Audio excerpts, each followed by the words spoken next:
Hello friends, welcome back to my channel টিজ with Piya. So friends, তোমরা কেমন আছো? আশা করি তোমরা সবাই ভালো আছো। তো আজ আমি তোমাদের দেখাবো সেলাই মেশিনে কিভাবে সুতো পরাতে হয়। তো চলো শুরু করি ভিডিওটা। দেখো আমি সুতো নিয়ে নিয়েছি। তারপর দেখো মেশিনের ওপরে, সব মেশিনের এটা ওপরেই থাকে, দেখতে পাচ্ছি যে ওপরে এটা ওঠানামা করে। এর মধ্যে এই যে রিংটার মধ্যে আমাদের সুতোটা ঢোকাতে হবে। তো অনেক মেশিনে তোমরা খেয়াল করবে এরকম থাকে না, ঠিক আছে? তো এরকম একটা লাঠি টাইপের এরকম থাকে, একটা রিং টাইপের এরকম থাকে। তো তোমরা ওইটার মধ্যে ওই সুতোটা, এই সুতোটা এইভাবে ঢোকাতে হয়। তো যে মেশিনে এগুলো থাকবে তো তোমরা এর মধ্যে তোমরা সুতো ঢোকাবে। তো আর যে মেশিনে এটা থাকবে না, সে মেশিন দেখবে একটা এরকম লাঠি টাইপের থাকে, তো তার মধ্যে এই সুতোর ভাবে বসিয়ে দেবে। এই দেখো এরকম এটা বসাচ্ছি, দেখতে পাচ্ছ? আমি সুতোটা আবার টেনে নেবো, নিয়ে রাখো ঠিক এদিকে এসে দেখতে পাচ্ছ 1 2 3 এই তিনটে বিন্দুর মধ্যে আমাদের সুতো পরাতে হয়। তো দেখো তিনটে আছে, তিনটের মধ্যে যে কোনো একটাই কিন্তু তোমরা পরাতে পারো সুতোটা। যেহেতু ওপরে যেটা আছে সেটাও পরাতে পারো, মাঝে যেটা আছে সেটাও পরাতে পারো, একদম নিচে যেটা সেটাও পরাতে পারো। তো তোমার যেটা ইচ্ছে তুমি তো এর মধ্যে সেটাই পরাতে পারো। তো আমি এই নিচেরটাই পরাচ্ছি, এই দেখো পরাতে পারলাম। তারপর দেখো এই যে এইটা, ঠিক আছে? এই প্লেটটার মধ্যে আমরা দেখো চাকার মতো মাঝখানে পুরো এই সুতোটা দেবো। দেখো দেখতে পাচ্ছ, এই দেখো পুরো এই প্লেটের মাঝখানে আমরা সুতোটা দিয়ে দিলাম। নিয়ে এসে এদিক দিয়ে ঘুরিয়ে, এই দেখো ঘুরিয়ে, তারপর দেখো এখানে একটা ব্যাপার আছে, সেটা দেখতে পাচ্ছ এই যে কাটা টাইপের দেখতে পাচ্ছ, এই যে একটা, এইটার মধ্যে কিন্তু আমাদের সুতো ঢোকাতে হবে। যে এইটার মধ্যে দিয়ে এই দেখো ঢুকে গেছে, ঠিক আছে?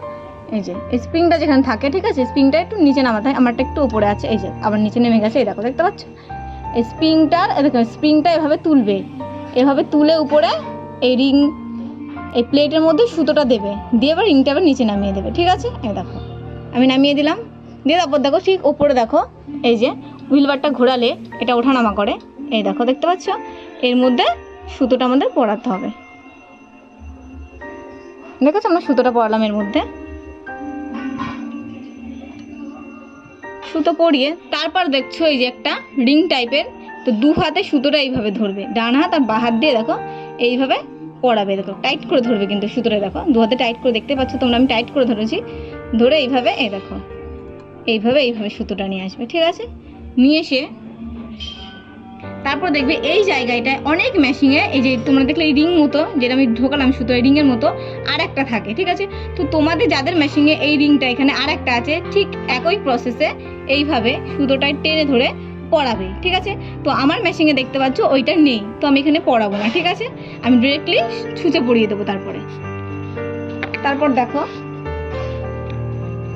এই যে সুতোটা নিয়ে আমি দেখো ছুঁচে পড়ে দেবো, দেখতে পাচ্ছ আমার কিন্তু একবারেই কিন্তু সুতোটা পড়ে গেল, আমার কিন্তু 1 সেকেন্ডও লাগলো না, মানে 1 সেকেন্ডের বেশিও লাগলো না আমার সুতোটা কিন্তু পরাতে। দেখো সুতোটা আমি ঢুকিয়ে দিলাম, দেখলে? তো তোমাদের ছুঁচটা কিন্তু পুরো ঠিকঠাক সঠিকভাবে পরাতে হবে, যাতে সুতোটা দিলেই খুব সহজেই সুতোটা পরানো হয়ে যায়। তারপর দেখো এই যে চাপটা, এটাকে বলে চাপ, এই চাপটা তুলবে, ঠিক আছে? চাপটা তুলে যে সুতোটা দেখতে পাচ্ছ, এই যে সুতোটা, এই যে দেখছি দুটো দাঁতের মধ্যে জিনিস আছে, এটা চাপ তোলার চাপ বলে এটাকে। দেখো এই চাপের মধ্যে এভাবে ঢুকিয়ে দেবো, ঠিক আছে? মানে সুতোটা আমরা কি করব, ছুঁচে পরানোর পর, ছুঁচে পরানো হয়ে গেলে তারপরে এই যে চাপটা তুলে দেবো, তুলে দিয়ে এই যে এর মধ্যে এই দুটো ফাঁক আছে, দেখো দুটোর মাঝখানে যে ফাঁকটা আছে সেটার মধ্যে এভাবে ঢুকিয়ে দেবো, ঠিক আছে? ঢুকিয়ে দেওয়ার পর আবার এই চাপটা ফেলে দেবো, চাপটা ফেলে দিলাম।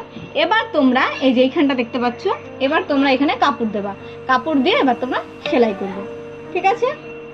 সো ফ্রেন্ডস, তোমরা বুঝতে পেরেছো যে সেলাই মেশিনে কিভাবে সুতো পরাতে হয়।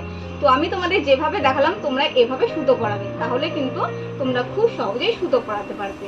তো আজকের ভিডিওটা আমি এখানেই শেষ করছি, পরবর্তী ভিডিওতে তোমাদের সাথে খুব শীঘ্রই দেখা হবে। আর আমার ভিডিওটি ভালো লেগে থাকলে চ্যানেলটিকে সাবস্ক্রাইব করে দাও, লাইক করে দাও, শেয়ার করে দাও। তো আজকের মতো এই পর্যন্তই, টাটা।